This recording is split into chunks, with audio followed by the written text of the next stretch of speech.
Buko pandan naman ang gagawin natin for today's video. Isa rin ito sa desserts na hindi talaga nakakasawang kainin.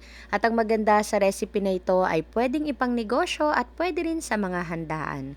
At kahit wala tayong ilalagay na pandan leaves or pandan flavoring dito ay talagang lasang-lasa pa rin yung pandan flavor. Sakto ang tamis at talagang napakasarap. Gusto mo rin ba?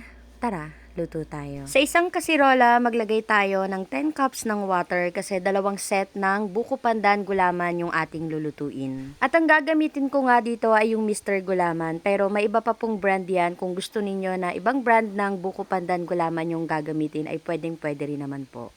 Mag-add din tayo dito ng 1 cup ng white sugar. Haluin natin ito ng mabuti hanggang sa ma-dissolve na nga yung white sugar at yung Mr. Gulaman na nilagay natin.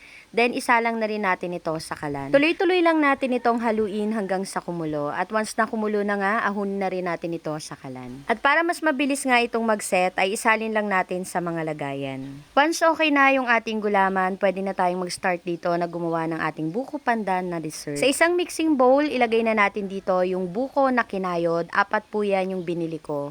Then, yung gulaman naman ay hinati ko sa dalawa.